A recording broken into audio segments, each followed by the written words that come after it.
Mesdames, Mesdemoiselles, Messieurs, bonjour. Bonjour mes chers fans. Pour ceux qui arrivent là pour la première fois, c'est Adonsi Adama, l'horizontaliste.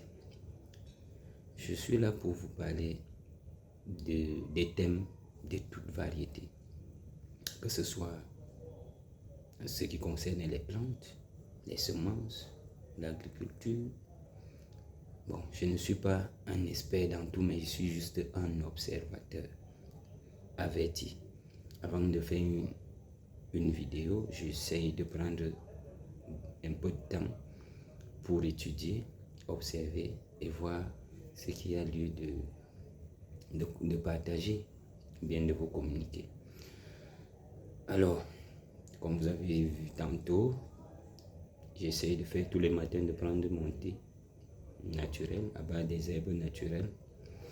On ne sait pas, parce que quand nous regardons souvent les films chinois, vous allez voir que dans la base, surtout quand le film parle du volet culturel de leur pays, et même les Japonais, c'est beaucoup plus le thé. Ils boivent du thé et c'est un thé naturel fait à base des plantes naturelles pour me donner beaucoup d'énergie et beaucoup de rajeunissement. Alors, il y a un sujet qui ferait la chronique dans tous les panels des débats du dimanche, dans les briefings chaque soir, dans les radios, les émissions radio et autres. C'est le remaniement ministériel. Bon, à l'horizon 2025, il y a eu élection présidentielle. Beaucoup de gens se sont investis. Beaucoup de citoyens se sont fait inscrire sur les listes électorales pour le changement.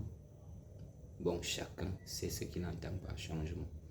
Il y a d'autres qui voudraient qu'on change le gouvernement, d'autres qui voudraient qu'on change le système avec le président à sa place,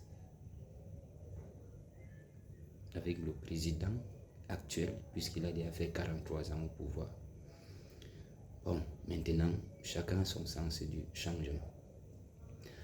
Alors, il a été élu le 12 octobre 2025, il a été investi le 6 novembre 2025, et après ça, quand il a prêté serment, et les gens voulaient voir à ce que dès lors, peut-être un jour, 2 jours, 3 jours, une semaine après, qu'il fasse le remaniement ministériel, puisqu'il y a l'ancien gouvernement qui a déjà fait 7 ans. Alors, je vais nous demander de ne pas être peut-être naïf, parce que l'homme politique vit de façon stratégique. Tout est calculé. Alors, vous allez voir que l'équipe qui a fait 7 ans, c'est la même équipe qui a mouillé le maillot. C'est-à-dire chacun dans sa ville, peut-être natale, dans son village peut-être natal, sa région d'origine, et aller battre campagne, se donner à fond, donner de l'argent, puisque déjà la population camerounaise, comme elle est tellement paupérisée, elle a perdu tout espoir. Alors, à la dernière minute, quand les ministres, les secrétaires généraux, les secrétaires d'État arrivent au village, tout le monde, les populations les appellent papa et on leur donne un peu de pain, un kilo de riz, et ainsi de suite. Vous voyez, c'est un luxe pour eux. Donc, quand ils arrivent, c'est facile à convaincre cet électorat. Et vous voyez, selon le Conseil constitutionnel, le président a été élu, le président actuel, M. Paul Biya, a été élu avec 53,66% de voix.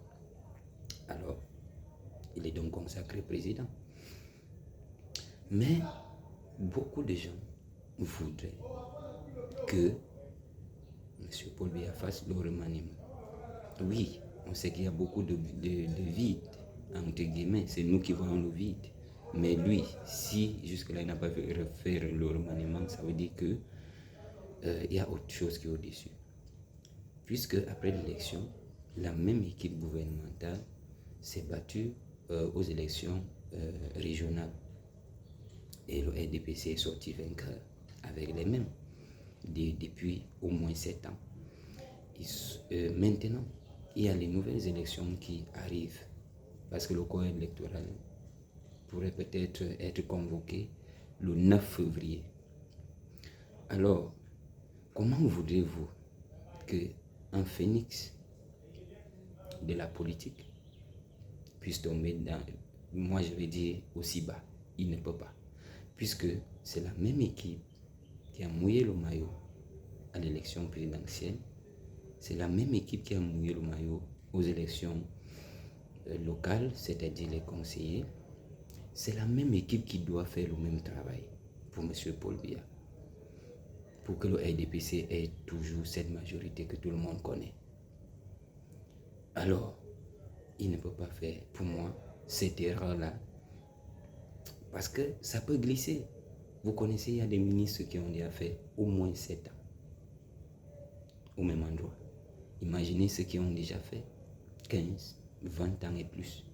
Il y a certains dans ces 20 ans-là qui sont tellement importants et tellement stratégiques, qui ont le poids politique dans leur région d'origine, dans leur département d'origine, dans leur village natal. Imaginez-vous que par erreur, le nom de celui-là glisse, il rentre au quartier. Vous croyez qu'il va travailler encore pour le RDPC? Vous croyez qu'il va rentrer au quartier pour aller travailler pour que le RDPC ait la majorité à l'Assemblée nationale? Je ne pense pas, puisque nous sommes à un tournant décisif. C'est-à-dire, la fin du règne est proche. Je n'ai pas dit très proche, mais est proche. C'est vrai, le président de la République, Paul Biya, sera encore candidat en 2032, puisque les motions de soutien ont commencé par la Mofou et Afamba. J'avais vu ce document à la presse, dans une presse locale, où la Mofou Afamba s'était déjà projeté à l'horizon 2032 pour l'élection présidentielle. Et oui, c'est vrai, moi-même je suis d'accord. Je suis d'accord qu'il sera candidat, puisque les Camerounais n'ont connu que ce nom, surtout les Camerounais des années 80 et 90 n'ont connu que ce nom, n'ont vécu que sous ce nom. À un moment donné, c'est devenu le culte de la personnalité. Ça fait donc qu'il sera encore là en 2032 pour cela. Donc, ceux qui sont là actuellement sont en train de travailler pour que le président soit là et qu'il revienne pour eux en 2032. Donc, nous allons patienter. Vous qui avez des appétits là par rapport au changement, ça va encore attendre, puisque le président attend les résultats des législatives, les résultats des municipales.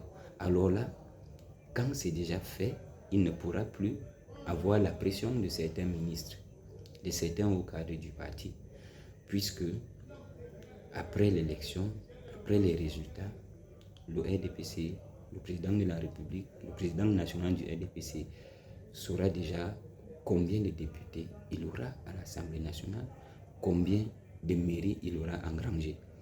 Alors, il pourra donc à ce moment-là remanier, envoyer certains ministres au quartier, puisque étant déjà assis sur sa base, il n'y aura plus d'élection dans les jours qui viendront, ou bien dans les 2 ans qui viendront, il n'y aura plus rien. Alors il n'aura plus peur de rien et de rien du tout. Alors le remaniement aura donc lieu pour moi à la fin des élections locales. Donc gardons notre mal en patience, quoi qu'il en soit. Parce que la politique, c'est la stratégie. Ce n'est pas toujours ce que nous autres nous voyons. C'est ce que eux ils visent. C'est surtout ce que le président élu et en poste vise. Donc pour moi, j'ai compris ça depuis. Il ne peut pas remanier actuellement. Il faut que ces gendarmes qui ont battu campagne pour lui depuis l'annonce du corps électoral concernant la présidentielle. Vous voyez, le président a fait juste une visite d'État au nord. Un seul jour et c'est fini. Qui a fait le reste du boulot? Ce sont ces gens-là. Et comment vous voulez qu'on les balaye déjà? Ils doivent encore continuer de travailler. C'est après ce travail-là que chacun aura sa récompense. Elle pourra être positive. Et elle pourra donc être aussi néfaste ou bien catastrophique pour certains, mais ils auraient déjà servi pendant des années qu'ils aient aussi se reposer. Alors, si vous avez des questions, si vous avez des propositions, si vous avez des suggestions, vous likez, vous laissez votre commentaire et je vous reviens dans les prochains jours. Certainement, je pourrais vous parler de les élections locales qui arrivent parce qu'il faut que nous touchions aussi quelque chose par rapport à cet événement, puisque l'opposition camerounaise, à un moment donné, bon, bref, je vous reviens parce que j'ai une révélation importante à faire à ce niveau. Prenez soin de vous, je vous reviens bientôt.